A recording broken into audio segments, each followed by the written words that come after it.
Todo empresário, quando ele abre o seu negócio, ele começa a enfrentar alguns problemas que são muito comuns no início da sua jornada, nessa maturação.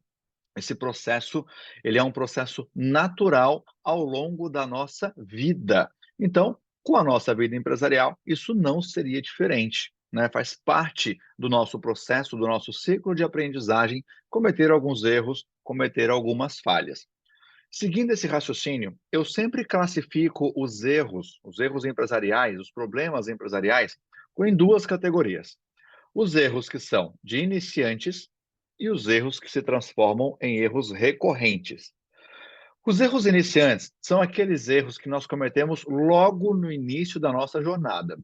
São os erros que todo mundo comete sempre que está iniciando um negócio, começando uma nova empresa. São os erros muito comuns entre as pessoas, entre os novos empresários e que eu também os cometi.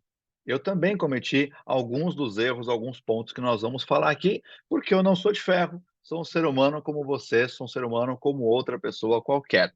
Então, nós cometemos alguns erros no início da nossa jornada, como, por exemplo, não ter um controle financeiro necessário logo quando se começa uma empresa.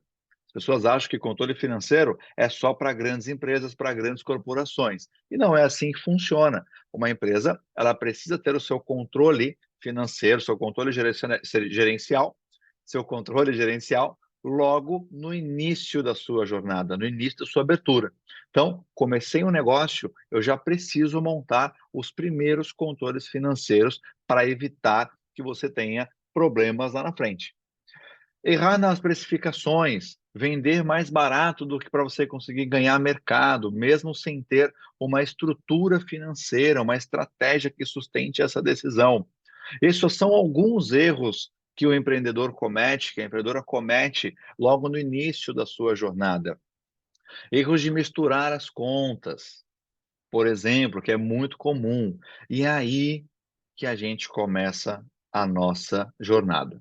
Porque depois que você passa a fase inicial do seu negócio, 6 meses, 3 meses, você viu que o teu negócio está começando a girar dinheiro, depois que você começa a ter dentro da sua empresa uma maturação um pouco maior, ou seja, você tem 6 meses de atividade, tem 1 ano de atividade, você não pode mais cometer os erros que você cometeu lá atrás, que são os erros de iniciante. Você não pode mais cometer, após que você tem 6 meses, 1 ano de empresa, os erros que você cometeu quando você tinha 1 semana, 2 semanas, 1 mês de empresa. Por que isso?